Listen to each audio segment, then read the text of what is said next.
welcome. This is the second in our series of speakers on issues related to our general plan update, Mill Valley 2040. Thank you all for coming out this evening.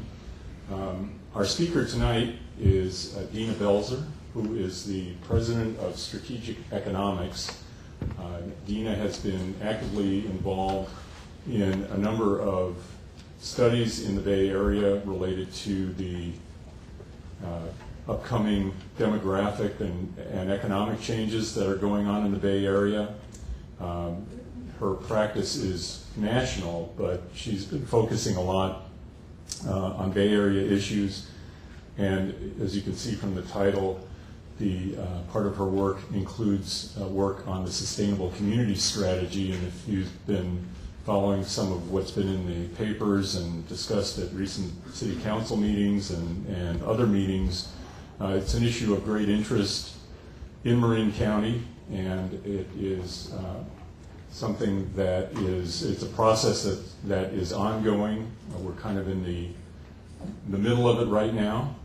But Dena's talk this evening is really going to be focusing on some of the economic and demographic forces in the region, and a little more particularly about Marin County, but mainly about regional trends that will probably have an impact on Mill Valley as time goes on and as we continue to work on our general plan. So with that, please help me welcome Dena Belzer.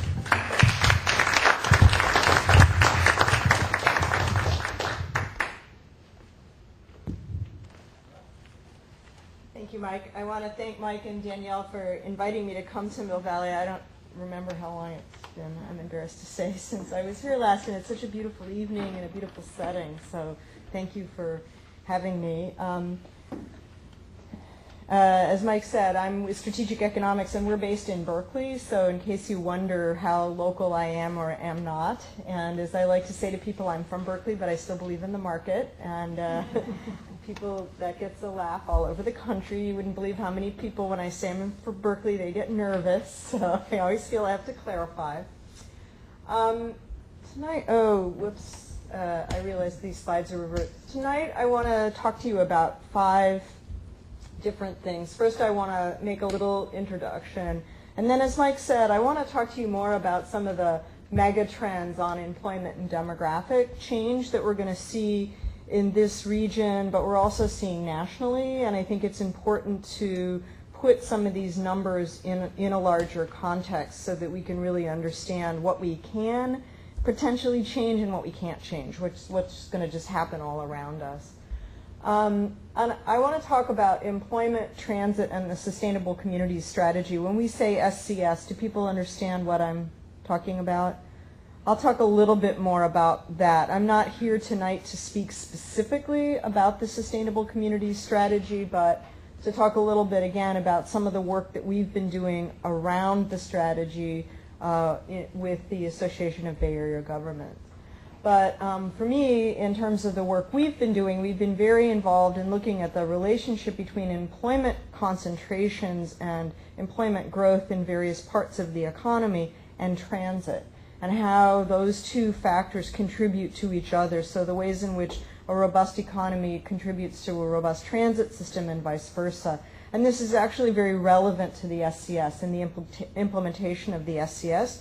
So that's the third thing I'm going to talk about with you a little bit tonight.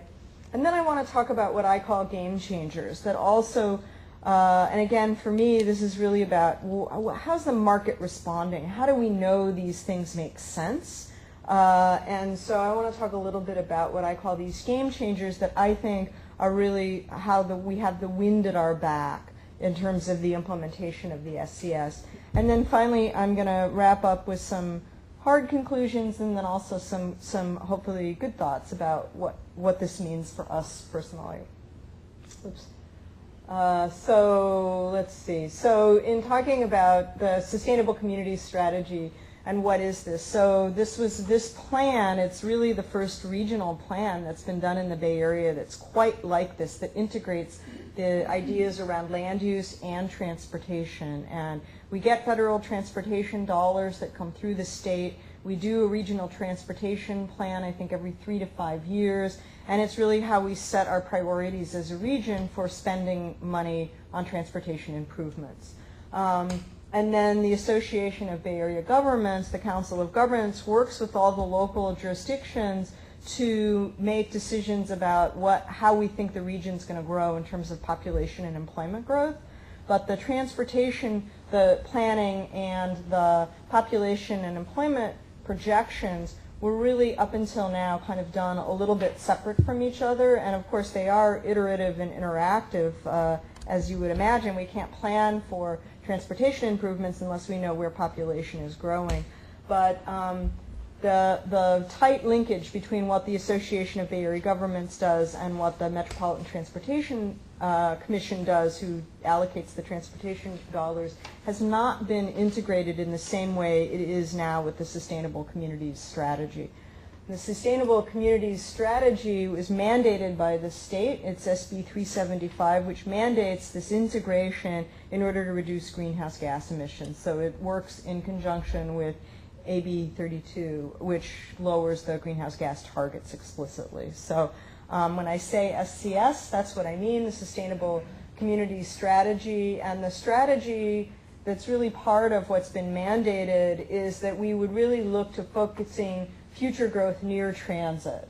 So transit is suddenly a much more important part of our transportation network than it's been in the past. But the other thing that I think is really important to remember about this is that this is not, although the Association of Bay Area Governments is creating this jobs, housing, connection, land use scenario for the future of the region, they've been working with a bottom-up model. So all the different communities in the region have been able to nominate what they call priority development areas. These are PDAs. If I get too jargony, just would somebody raise your hand and ask me for clarification? Because, you know, when you get into this speak, you can speak it really fast and no one understands what you're talking about. So even my husband is like, oh, stop, please. You know, I'm done. So, but the idea is that these priority development areas are really the focal point of the plan for the region, and the priority development areas were identified by individual cities. So ABAG has thought a lot about the allocation of growth, but they've done it in conjunction with what the cities themselves have been planning for. So this is really not just a top-down scenario, but it really has been working kind of a bottom-up, top-down dialogue. So I think as we go through this, you need to remember that communities have had a lot of say in this, and there's been a lot of back and forth, and there will continue to be a lot of back and forth with the Association of Bay Area Governments, who's been responsible for